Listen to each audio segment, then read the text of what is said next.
ऐसा क्या होता है कि शकीब अल हसन ऐसा रिएक्शन देते हैं, या फिर ग्लेन फिलिप्स अपनी बॉलिंग में जब स्टंप्स पर हाथ लगा देते हैं तो उस बॉल का क्या होता है, या फिर केन विलियमसन को रिटायर हर्ट क्यों होना पड़ता है। तो चलिए फिर जानते हैं बांग्लादेश वर्सेस न्यूजीलैंड के मैच की कुछ ऐसी मूवमेंट्स जो कि शायद ही आपको हाइलाइट्स में दिखती हैं। तो चलिए फिर वीडियो को स्टार्ट करते हैं। भाई टॉस होता है, लेकिन टॉस के टाइम पर आप शकीब अल हसन के नाक पर पसीने देख सकते हैं।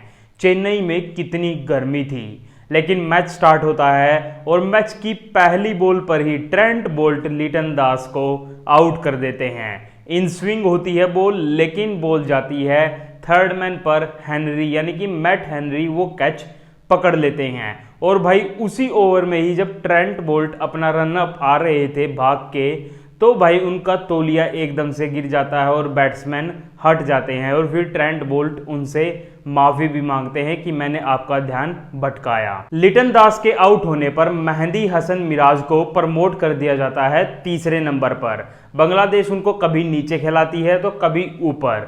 आज उनको ऊपर भेज दिया और उन्होंने आते ही कुछ कवर ड्राइव और कुछ बैकफुट पर अच्छे शॉट लगाए। लेकिन फिर हमें ट्रेंट बोल्ट बॉलिंग करने के बाद दिखते हैं कि वो आइस पैक ले रहे होते हैं। भाई 2 ओवर करने के बाद ही आइस पैक लेना, यानी समझो चेन्नई में कितनी गर्मी थी। फिर भाई फर्गुसन अपना पहला ओवर लेके आते हैं, लेकिन वो पहले ओवर में एक तो नो बॉल कर देते हैं और नो बॉल करने के बाद वो बाद में विकेट भी ले लेते हैं। विकेट किसकी? टी तमीन की। भाई टी तमीन एक अच्छा शॉट खेलने जाते हैं, लेकिन मिस टाइम होता है और डेवन कॉनवे के हाथ में सीधी कैच चली जाती है। इतनी गर्मी होने के बावजूद भी भाई फर्गुसन आग उगल रहे थे। लगभग 148 किलोमीटर प्रति घंटे पर वो बॉल डाल रहे थे। फिर वो मेहंदी हसन मिराज को भी बाउंसर मारने लगते हैं, और जब मेहंदी हसन मिराज सही से बाउंसर खेल नहीं पाते तो फिर से कैच थर्ड मैन के पास मैट हेनरी के पास चली जाती है और मेहंदी हसन मिराज भी आउट हो जाते हैं, जो कि थोड़े बहुत अच्छे शॉट्स खेल रहे थे। फिर आते हैं अपना पहला ओवर लेके ग्लेन फिलिप्स, और भाई ग्लेन फिलिप्स भी अपने पहले ओवर में ही ट्रेंट बोल्ट और फर्गुसन की तरह विकेट ले लेते हैं। लेकिन बॉलिंग करते टाइम उसी ओवर में ग्लेन फिलिप्स हाथ लगा देते हैं स्टंप्स को, जैसा कि आप फोटो में देख सकते हैं। भाई पहले तो अगर स्टंप्स ऐसे बॉलिंग के टाइम पर गिर जाती थी हाथ लग के तो वो डेड बॉल हो जाती थी, लेकिन अब वो रूल बदल चुका है और ये बॉल फिर नो बॉल घोषित कर दी गई। लेकिन फिर बांग्लादेश वाले नो बॉल का फायदा नहीं उठा पाए। जैसे फर्गुसन की नो बॉल का भी फायदा नहीं उठा पाए थे, इसका भी वो फायदा नहीं उठा पाते हैं और उनके विकेट्स धड़ाधड़ गिर जाते हैं। लेकिन फिर मुशफिकुर रहीम आते हैं बांग्लादेश के, जो कि एक ट्रस्टेड बैट्समैन है, जो कि हर बार रन बनाते हैं, और वो फिर से 50 लगा देते हैं और साथ में शकीब अल हसन भी बढ़िया बैटिंग कर रहे होते हैं। लेकिन शकीब अल हसन को फिर थाई में कुछ निगल होता है और वो होने के बाद वो सोचते हैं कि मेरे को अब चौके छक्के लगाने पड़ेंगे। वो चौके छक्के लगाते तो हैं, लेकिन जब फिर से फर्गुसन आते हैं तो फर्गुसन उनको बाउंसर मारने लग जाते हैं। एक बाउंसर को तो मिस टाइम करके वो छक्का लगा देते हैं, लेकिन अगली ही जब बाउंसर आती है तो भाई वो उसकी एज ले लेती है बैट की और फिर चली जाती है टॉम लेथम के हाथ में, और ऐसे फिर शकीब अल हसन आउट हो जाते हैं। फिर भाई आउट होने की बारी आती है मुशफिकुर रहीम की, जो कि अच्छी बल्लेबाजी कर रहे थे, लेकिन मैट हेनरी एकदम से स्लोवर वन बॉल करते हैं, और भाई वो पहले ही कद के इतने छोटे हैं तो उनका बैट नीचे ही रहता है, लेकिन वो स्लोवर वन भी उनके बैट के नीचे से निकल जाती है, उनकी किलियां बिखर जाती हैं और मुशफिकुर रहीम भी वहीं पर ढेर हो जाते हैं। और उसके बाद फिर हर बल्लेबाज 5 या 10 रन बनाता है और आउट हो जाता है। लेकिन फिर आते हैं महमदुल्लाह, जिनको कि आज के मैच में खिलाया गया है उनकी बैटिंग की वजह से। और फिर महमदुल्लाह एक बढ़िया बैटिंग करते हैं और एक बढ़िया 41 रन बनाते हैं और बांग्लादेश को एक अच्छे, यानी कि जिस स्कोर को वो डिफेंड कर सकते थे, यानी कि 246 रन के स्कोर तक उसको पहुंचा देते हैं। फिर स्टार्ट होती है दूसरी इनिंग और बैटिंग करने आते हैं रचिन रविंद्र और डेवन कॉनवे। आज सचिन रविंदर ओपन कर रहे थे क्योंकि विल यंग को बाहर निकाल दिया गया था क्योंकि केन विलियमसन वापस आ चुके थे।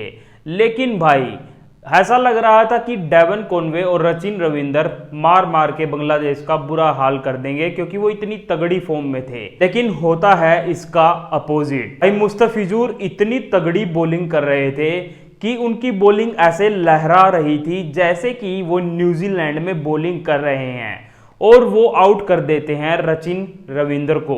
उसके आउट करने के बाद केन विलियमसन आते हैं और डेवन कॉनवे बैटिंग करते रहते हैं, लेकिन बॉल भाई लहरा रही होती है और वो कुछ नहीं कर पाते हैं। और जो बांग्लादेशी फैंस है, जो बांग्लादेशी शेर है, वो भी भाई ग्राउंड में दहाड़ रहा होता है क्योंकि भाई न्यूजीलैंड 9 ओवर में बस 28 रन ही बना पाता है। आप समझ रहे हैं बांग्लादेश के फास्ट बॉलर कितनी तगड़ी बॉलिंग कर रहे थे। एक टाइम पर बांग्लादेश को स्पिन बॉलिंग के उससे जाना जाता था, लेकिन आज उनकी फास्ट बॉलिंग भी बहुत ही बढ़िया हो रही थी। लेकिन भाई डेवन कॉनवे और केन विलियमसन भी क्वालिटी बल्लेबाज हैं, इसीलिए न्यूजीलैंड इतने मैच जीत रही है और वो आराम से टुक टुक करके बैटिंग करते रहते हैं। और उस टुक टुक के बीच में भाई शकीब अल हसन उबासी भी लेते हुए दिखते हैं, यानी कि उनको भी बोरियत हो रही थी उनकी टुक टुक देखकर, लेकिन वो टेस्ट मैच की तरह उसको कंटिन्यू करते रहते हैं। और फिर भाई जब वो नींद में ही थे, बिल्कुल उबासी ले रहे थे, तो भाई एक अपील होती है तस्कीन की बॉलिंग पर और भाई शकीब अल हसन को वो कन्विंस भी कर लेते हैं और वो रिव्यू ले लेते हैं। लेकिन बाद में पता चलता है कि भाई डेवन कॉनवे के बल्ले और बॉल में भाई इतना मोटा गैप था जो कि किसी को नहीं दिखा। भाई पाकिस्तानी भी इतने गंदे डिसीजन यानी कि इतने गंदे रिव्यू नहीं लेते जितना कि ये बांग्लादेश ने ये रिव्यू लिया। भाई तस्कीन ने एक रिव्यू तो गलत करवा ही दिया था और फिर शकीब अल हसन की बॉलिंग पर वो केन विलियमसन का कैच भी छोड़ देते हैं। एक डिफ़िकल्ट तो होता है वो कैच लेना, लेकिन वो ले सकते थे क्योंकि ये इंटरनेशनल स्टैंडर्ड है। लेकिन कैच छोड़ने के बाद भी भाई वो हमें हंसते हुए दिखाई देते हैं और शकीब अल हसन इतने गुस्से में होते हैं उनको देखकर, जैसा कि आप देख सकते हैं। भाई शकीब अल हसन का तस्कीन ने तो साथ नहीं दिया, लेकिन फिर वो डेवन कॉनवे को LPW आउट कर देते हैं। और भाई डेवन कॉनवे रिव्यू तो लेते हैं और रिव्यू लेने के बाद शकीब अल हसन का ऐसा कुछ रिएक्शन होता है कि भाई क्या रिव्यू ले रहे हो, डायरेक्ट बॉल जाके स्टंप्स पे लगेगी, ये आपका रिव्यू खराब जाएगा। और भाई होता भी ऐसा ही है, डायरेक्ट स्टंप पर बॉल लगती है और फिर डेवन कॉनवे आउट हो जाते हैं। लेकिन फिर भाई बैटिंग करने आते हैं मिचेल यानी कि डैरल मिचेल, और भाई उनके मन में पता नहीं क्या चल रहा था, आते ही पहली ही बॉल पर भाई छक्का लगा देते हैं। वो छक्का थोड़ा सा ही बचता है लगने से, वो आउट भी हो सकते थे क्योंकि वहां पर महमूदुल्लाह कैच तो पकड़ लेते हैं और वो बाहर भी फेंकने की कोशिश करते हैं, लेकिन बाउंड्री के अंदर ही गिर जाते हैं और इनका सिर भी भाई बुरी तरह जमीन में लगता है और वो सिर पकड़ के भी बैठ जाते हैं, लेकिन छक्का तो वो हो ही जाता है।